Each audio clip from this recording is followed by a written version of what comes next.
Shalom Bapak Ibu, adik-adik semua sehat? Puji Tuhan, senang ya setiap kali mendengar bahwa semua dari kita itu sehat dan bisa beribadah di tempat ini. Puji Tuhan.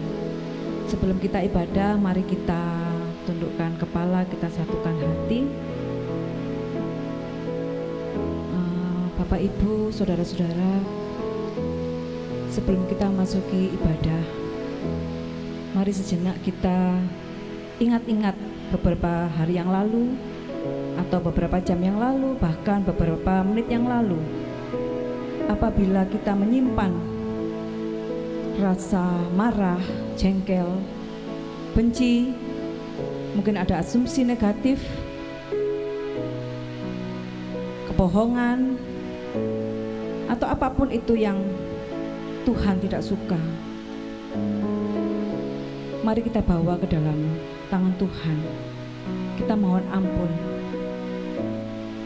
supaya ibadah kita Tuhan kenang. Ampuni kami ya Tuhan, apabila hari-hari yang sudah kami lewati, bahkan beberapa menit yang lalu, kami masih saja berbuat dosa. Ampuni kami Tuhan, ampuni kami. Layakkan kami Tuhan untuk datang di tempat ini Tuhan. Sucikan dan kuduskan hati kami, sebab Engkau kudus Tuhan. Maka kami pun harus menghadap Engkau dengan kekudusan hati kami. Terima kasih Tuhan, terima kasih. Kami percaya setiap hati yang kami bawa ke dalam tangan-Mu, setiap hati yang minta ampun kepadamu Tuhan, Engkau akan mengampuni Tuhan, dan Engkau layakkan peribadatan kami. Terima kasih Tuhan Yesus, terima kasih.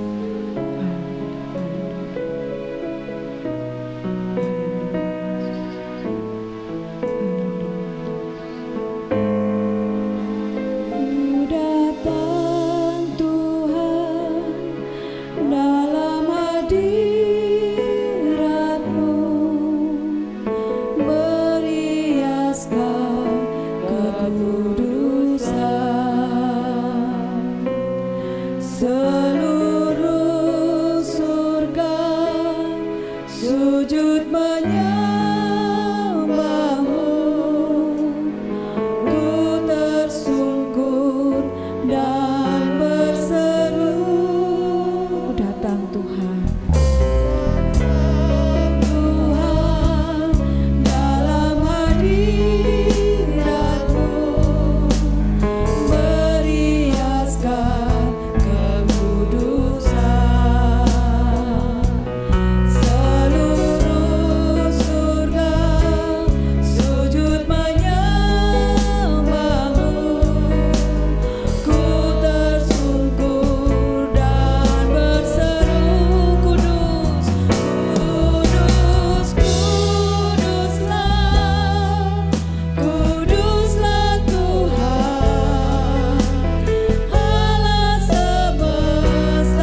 terima pujian, sebab Kau layak, ku agungkan Yesus, Raja di atas segala raja. Sekali lagi, sebab Kau layak, sebab Kau layak, terima pujian, sebab Kau layak, terima pujian, sebab Kau layak, ku agungkan Yesus, Raja di atas segala raja, sebab Kau layak, terima pujian, sebab Kau layak, terima pujian, sebab Kau layak, ku agungkan Yesus, Raja di atas segala raja, Raja di atas segala raja, Raja di atas segala raja. Mari sembah Yesus yang akan Tuhan. Dia pakai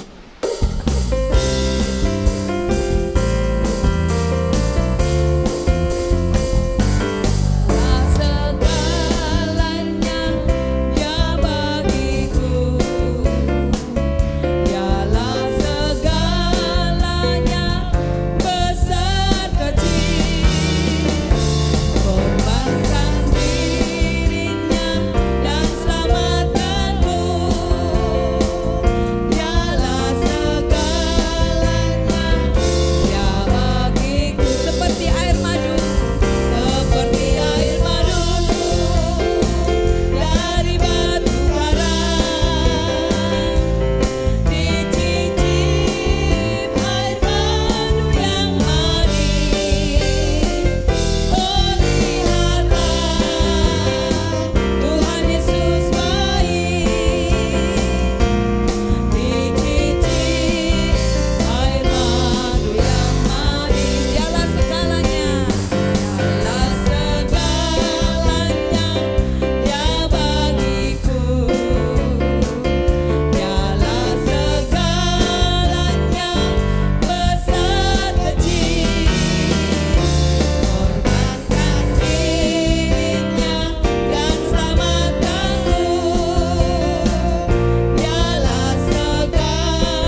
Dia hatiku damai.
Shalom Bapak Ibu. Tuhan, kita dipertemukan kembali di dalam kasih Tuhan kita Yesus Kristus. Kami pada minggu yang lalu sangat diberkati firman Tuhan yang disampaikan oleh Bapak Gembala yang berkaitan dengan tabernakel. Kalau tidak salah seperti itu ya. Di dalamnya luar biasa. Tapi sekarang saya masuk juga apa yang akan kita bersama-sama pelajari mengenai persembahan-persembahan atau kurban-kurban yang dipersembahkan untuk Tuhan di dalam kemah suci, ya.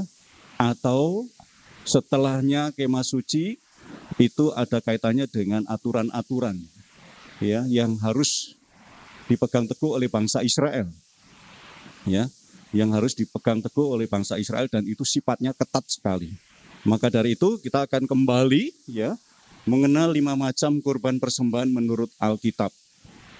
Ya, menurut Alkitab dalam Perjanjian Lama. Ini dalam Perjanjian Lama itu saya katakan keras dan ketat. Nah, dalam Perjanjian Baru apakah demikian? Kita coba akan masuk di dalam poin yang pertama. Nah, dalam Perjanjian Lama sifatnya ketat sekali, yaitu berbicara tentang kurban. Sedangkan di dalam Perjanjian Baru tidak pernah menyinggung tentang hal ini sekalipun. Yaitu kaitannya dengan 5 macam. korban yang dipersembahkan bangsa Israel, ya.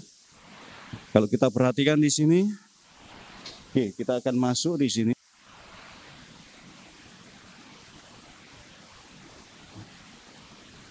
Dalam Nats Imamat dicatat tentang 5 jenis kurban persembahan bagi Tuhan, ya, diantaranya yaitu korban bakaran.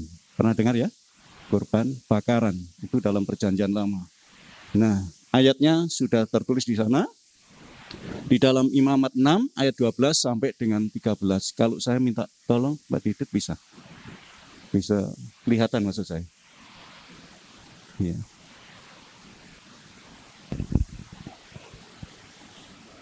Satu, korban bakaran. Imamat 6 ayat 12 sampai dengan 13. Api yang di atas mezbah itu harus dijaga supaya terus menyala. Jangan biarkan padam. Tiap-tiap pagi imam harus menaruh kayu di atas mezbah, mengatur korban bakaran di atasnya, dan membakar segala lemak korban keselamatan di sana. Harus dijaga supaya api tetap menyala di atas mezbah. Janganlah dibiarkan padam. Iya, puji Tuhan. Bapak Ibu yang dikasih Tuhan, poin yang pertama korban bakaran. Api yang di atas mezbah itu harus dijaga. Berarti tidak boleh padam. Berarti ada perhatian khusus dari mereka yang mendapatkan tugas. Iya. Ini sebenarnya ada makna yang harus kita perhatikan baik-baik. Iya, cuman ini kok agak error, agak terganggu laptop saya. Nah, oke. Ya. Nah, di dalam korban bakaran ini mengandung makna, ya, merupakan simbol pengertian jemaat bahwa mereka seharusnya sudah binasa. Saya ulang lagi, mestinya umat Tuhan, ya, sebelum mendapatkan titah dari Tuhan, sepantasnya lah bangsa Israel itu mendapatkan hukuman. Hukumannya berat, sampai pada dikatakan di situ adalah kebinasaan. Ya. Persoalan yang menjaga api saja harus jangan sampai padam. Dan itu merupakan satu korban yang harus ditaati oleh bangsa Israel.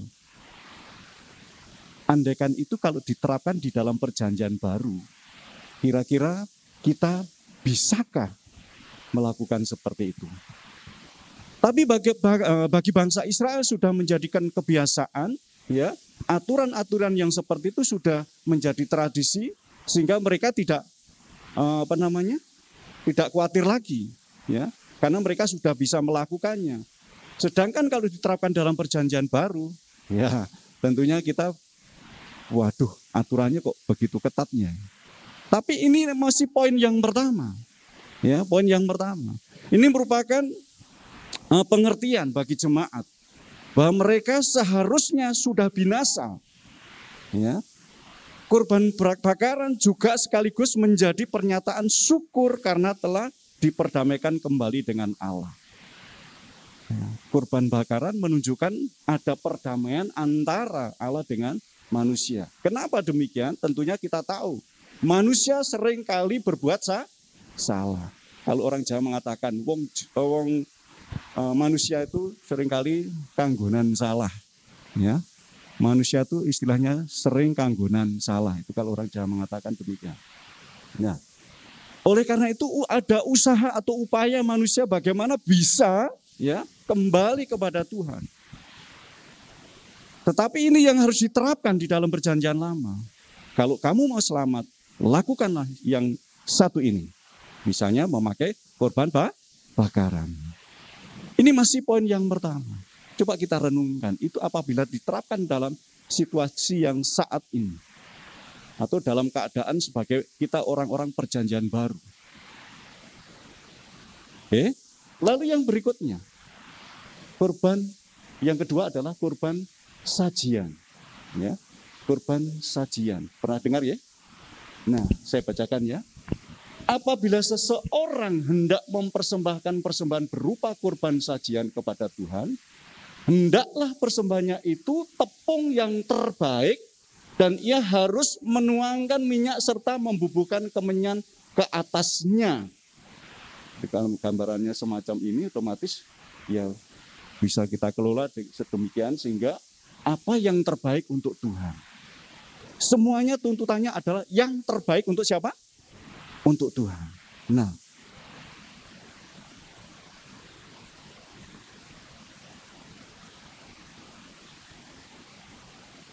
kurban sajian ini dipersembahkan, yaitu adalah untuk mengingatkan bahwa bangsa Israel atau umat Tuhan mendapatkan nafkah hidup. Ini berkaitan dengan kebutuhan sehari-hari. Ya, pada zaman itu hanya ada 2 macam nafkah, yakni pertanian dan peternakan. Dan ini merupakan satu ungkapan syukur kepada Tuhan. Dan terlebih mereka yang sudah diberkati oleh Tuhan wajib mengucap syukur kepada Tuhan. Merupakan satu anugerah yang Tuhan berikan kepada umat yang sudah melakukannya. Dibentuk dalam bentuk korban sajian. Ngapunten, kira-kira bisa dipahami apa yang saya sampaikan? Puji Tuhan ya. Oke. Lalu yang berikutnya, yang ketiga, yaitu korban keselamatan. Nah, ini mengarah ke dalam kehidupan kita. Korban keselamatan. Nah, nun saya Pak Didit. 3 korban keselamatan. Kejadian 31 ayat 54. Dan Yakub mempersembahkan korban sembelihan di gunung itu. Ia mengundang makan sanak saudaranya, lalu mereka makan serta bermalam di gunung itu. Haleluya. Korban ini berupa ternak yang tak bercela. Ya, yang tak bercela, yang dibawa ke hadapan Tuhan.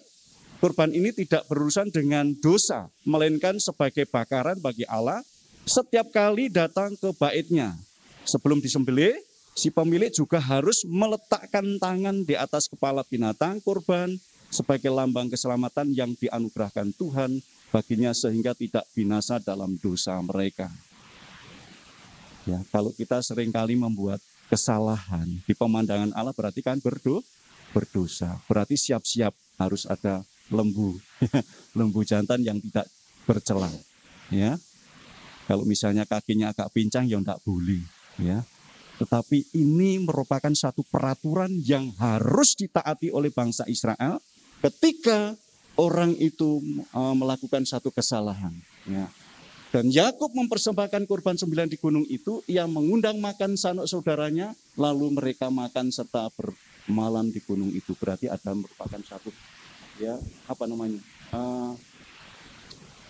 hubungan yang baik. Ya, mungkin ada perasaan yang tidak enak, dilebur jadi satu pada waktu mereka makan bersama-sama. Ya, ketika mereka salah satu yaitu mengorbankan satu persembahan korban itu di hadapan Tuhan. Ya. Itu. Lalu yang berikutnya. Nah, yang keempat adalah kurban penghapus dosa. Dan saya Pak Didit, kelihatan?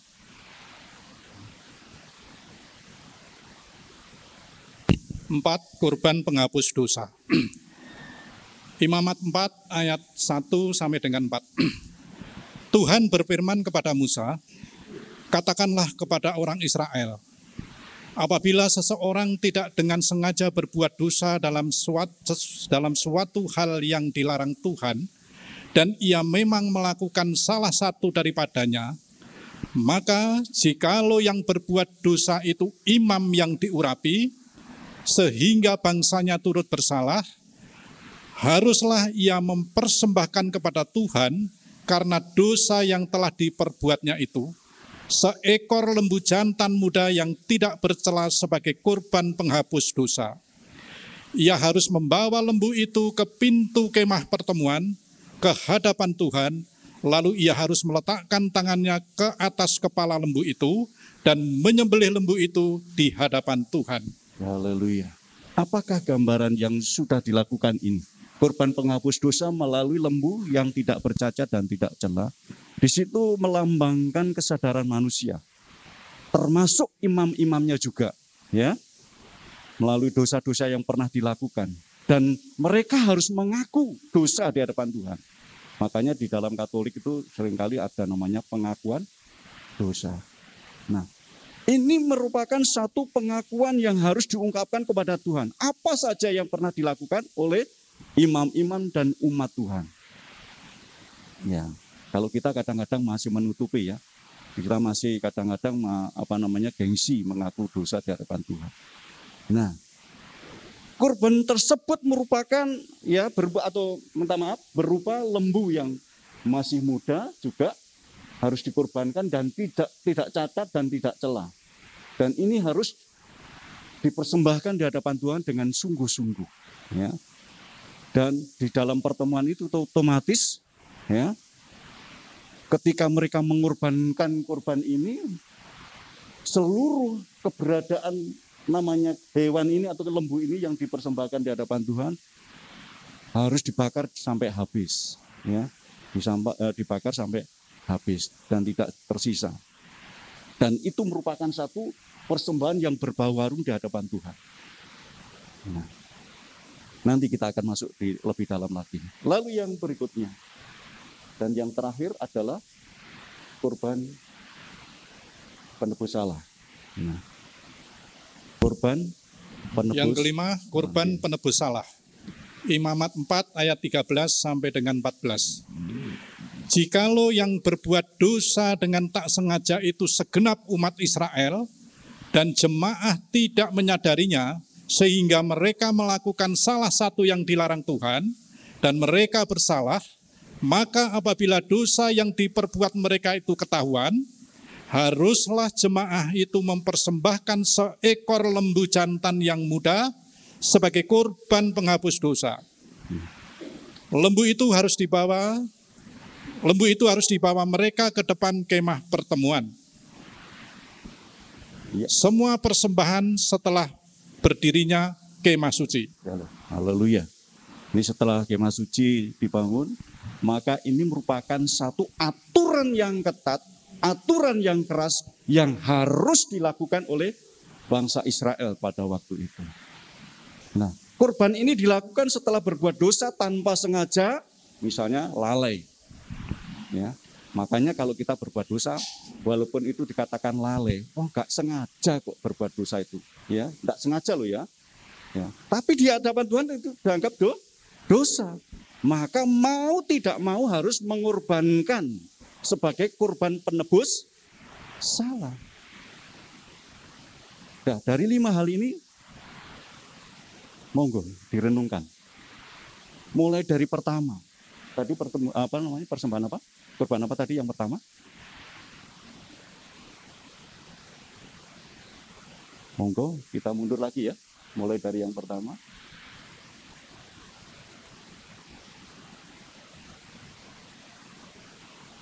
Nah, yang pertama adalah kurban bakaran. Nun sewu, Bapak Ibu bisa? Bisa? Enggak bisa ya. Lalu yang kedua, kurban sajian. Ini agak ringan. Kan hanya berupa tepung, kalau tidak salah seperti itu ya. Tidak sampai pakai hewan. Tapi kadang-kala kita bisa enggak? Kadang-kala enggak bisa. Lalu yang berikutnya, kurban keselamatan. Nah, bisakah kita melakukan hal ini? Enggak bisa juga ya. Lalu yang berikutnya, kurban penghapus dosa. Kurban penghapus dosa. Bisa? Enggak bisa. Kita enggak bisa. Layak enggak kita mendapatkan hukuman dari Tuhan? Layak enggak kita dibinasakan oleh Tuhan? Iya kan? Nah, lalu yang berikutnya. Yang kelima, kurban penebus salah. Apalagi? Nah, udah, ini renungkan. Semuanya dari 5 hal saja kita tidak bisa melakukannya. Betul enggak? Belum nanti tuntutan-tuntutan yang lain. Berkaitan dengan persembahan. Misalnya ada ukupan, ada tatangan, ada apa lagi? Ya, persembahan apa lagi? Ada banyak loh persembahan. Ada namanya persembahan buah bungaran dan sebagainya. Masih banyak lagi tuntutan-tuntutan yang harus diterapkan, harus dilakukan oleh bangsa Israel. Yang menjadi persoalan, setiap kita yang sudah percaya Yesus, nah ini yang menjadi persoalan. Kita tidak bisa melakukan hal yang seperti itu atau yang serupa dengan yang ditunjukkan dalam layar ini. Tetapi satu hal yang perlu kita perhatikan bersama-sama Bapak Ibu, ada 3 hal yang penting. Di sini ada 3 hal yang penting yang perlu diperhatikan oleh manusia. Kita pahami bersama-sama. Yang pertama, persembahan merupakan gambaran keseriusan dan ketergantungan manusia kepada Tuhan. Jadi ketika mereka mempersembahkan itu harus sungguh-sungguh. Tidak ada kata ragu-ragu atau mungkin setengah hati. Tetapi harus sungguh-sungguh dikorbankan dengan tulus hati di hadapan Tuhan. Itu poin yang pertama. Lalu yang kedua, persembahan menjadi media untuk mengingatkan bahwa manusia membutuhkan Tuhan di tengah rusaknya dunia ini. Manusia membutuhkan kebijaksanaan, anugerah, belas kasihan dan berkat dari Tuhan. Ya. Lalu yang terakhir adalah persembahan bukanlah sembarang persembahan, melainkan sebuah korban yang begitu berharga. Karena itu Allah memerintahkan agar manusia mempersembahkan korban yang terbaik. Kita renungkan bersama-sama Bapak Ibu yang dikasihi Tuhan. Ketika kita memberi untuk pekerjaan Tuhan. Ini poin yang sekarang yang intern kita. Sudahkah kita dengan serius di hadapan Tuhan? Apakah kita masih punya rasa setengah hati? Pak Gembala, Bu Gembala kan sudah kaya. Misalnya seperti itu. Ya. Kita masih belum seperti mereka. Ada yang lebih kaya lagi, misalnya ada Pak Relandi, ada Bu Dewi, ada Bu Hana, misalnya seperti itu. Pokoknya kita memberikan persembahan. Yang terpenting seperti seorang janda, walaupun hanya 2 peser atau 1 peser. Dipersembahkan itu yang penting kan dengan tulus. Tetapi kalau saudara sudah diberkati oleh Tuhan, untuk Tuhan jangan pelit. Amin. Amin. Haleluya. Ya. Ini berkaitan dengan persembahan loh ya. Nah sekarang apa makna dari kesemuanya itu? Nah, Bapak Ibu yang dikasihi Tuhan. Kita masuk pada hal yang terpenting adalah sebenarnya Kristus menjadi korban sesungguhnya. Haleluya. Amin. Nah, kalau semuanya tadi merupakan ini, perhatikan. Kolose 2:17, ini sebenarnya berkaitan dengan makanan, tapi saya ambil di sini, saya kutip ya. Semuanya itu hanyalah bayangan tentang hal-hal yang akan datang, tetapi wujud yang sesungguhnya adalah Kristus. Gambarannya kalau 5 tadi persembahan yang dikorbankan tadi untuk Tuhan. Dan itu merupakan satu gambaran saja. Yang terpenting di sini Bapak Ibu adalah Kristus yang telah dikorbankan, mau sajian, mau apa saja, ya, keselamatan, ya toh, penghapus dosa dan sebagainya. Tapi semuanya sudah ditanggung oleh siapa? Tuhan Yesus. Haleluya. Merdeka kita ya. Karena aku tidak bisa melakukan seperti yang 5 saja tadi, tidak bisa. Tetapi di sini Tuhan sudah sanggup menanggungnya. Sorry. Lalu yang berikutnya di dalam Roma 10 ayat 4, nggih Pak Didit. Monggo. Roma 10 ayat 4. Sebab Kristus adalah kegenapan hukum Taurat yang menjadi kebenaran bagi setiap orang yang percaya. Haleluya. Kristuslah kegenapan hukum Taurat. Kristuslah yang menjadi kegenapan dari setiap persembahan atau korban-korban yang tadi sudah saya tunjukkan. Kristuslah yang menjadi satu-satunya korban itu yang harus diberikan kepada kita semuanya. Ya, haleluya. Lalu yang berikutnya adalah Efesus 2. Saya bacakan Pak Didit karena kecil-kecil. Efesus 2 ayat 12. Ya. Ingatlah saat itu kamu hidup tanpa Kristus, terpisah dari kewargaan Israel, dan orang-orang asing bagi ikatan perjanjian. Yang dijanjikan tidak dimiliki tidak memiliki pengharapan dan tanpa Allah dalam dunia ini. Haleluya. Namun sekarang, dalam Yesus Kristus, kamu yang dahulu sangat jauh telah dibawa menjadi dekat oleh darah Kristus. Haleluya. Korban yang sesungguhnya sudah diambil alih oleh Tuhan Yesus. Amin. Dan kita tinggal mentaati aturan yang diberikan oleh Tuhan Yesus. Di sini Efesus 2:12 dikatakan, ingatlah saat itu kamu hidup tanpa Kristus.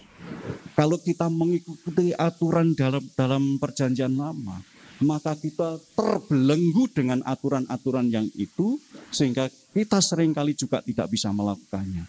Tetapi orang yang sudah percaya di dalam Yesus Kristus, ya, kita semuanya sudah menjadi ikatan dengan Kristus, dan kita menjadi orang-orang yang telah ditebus dan kita telah diselamatkan.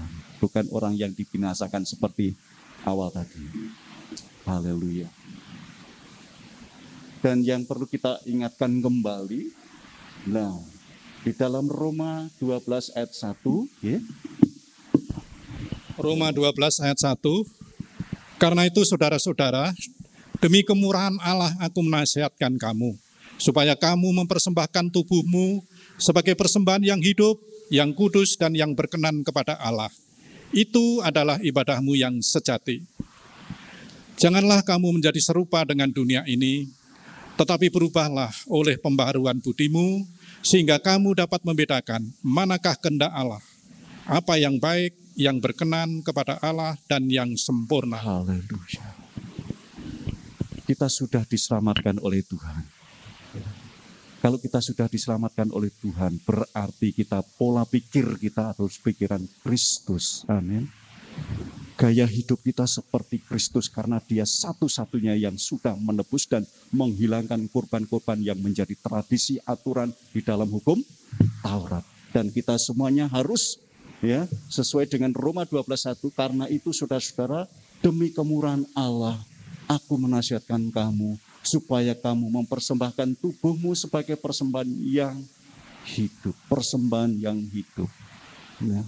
Bapak Ibu yang dikasihi Tuhan Yesus, kalau saat ini Bapak Ibu dan saya sendiri juga sama, belum bisa melakukan yang terbaik untuk Tuhan. Pertama yang kami tekankan adalah pengakuan di hadapan Tuhan. Pengakuan, baik kesalahan, kelalaian, sampai kepada hal-hal yang tidak pantas dilakukan di hadapan Tuhan. Ini yang terpenting. Ketika kita mengaku dosa di hadapan Allah, seperti 1 Yohanes 1 ayat 9. Ya, jika engkau mengaku dosamu, ya, maka Allah itu setia dan adil, dan Ia akan mengampuni segala kejahatan kita. Ini kelihatan simpel sekali, tetapi ini butuh namanya kesungguhan dengan ketulusan hati di hadapan Allah. Ya. Oleh karena itu Bapak Ibu yang dikasihi Tuhan, bagaimana kalau kita dibalik oleh Tuhan kalau kita tidak mau sungguh-sungguh? Kembalikan di dalam perjanjian lama. Sanggupkah kita? Halo? Kita tidak akan sanggup. Tuhan itu baik. Amin. Tuhan itu sangat baik. Puji Tuhan. Terima kasih Bapa di sorga, dalam nama Tuhan Yesus. Firman-Mu hari ini datang kepada kami tentang persembahan dalam perjanjian lama, yang menegaskan bahwa hidup kami tidak main-main di dalam Tuhan. Dan Engkau telah menggantikannya dengan pengorbanan pribadi dirimu sendiri, Tuhan. Engkau telah mati di atas kayu salib dan Engkau berkata sudah selesai. Artinya segala macam korban persembahan ditanggung oleh Engkau di atas kayu salib. Roh Kudus, tolonglah kami agar kami boleh setia kepadamu, memberikan seluruh hidup kami untuk kemuliaan bagi nama Tuhan dan Tuhan Yesus Kristus yang dipermuliakan.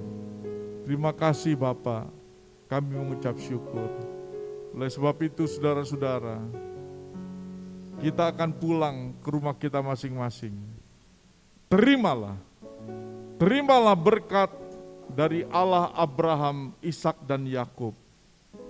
Pulanglah dengan menerima berkat dari Allah Bapa, Putra dan Roh Kudus. Di dalam nama Tuhan Yesus Kristus, kami sudah berdoa dengan penuh ucapan syukur. Kita semua yang percaya kepada Tuhan, menerima kasih Tuhan dan diberkati oleh Tuhan, mengatakan bersama-sama, amin. Tuhan Yesus berkati. Haleluya.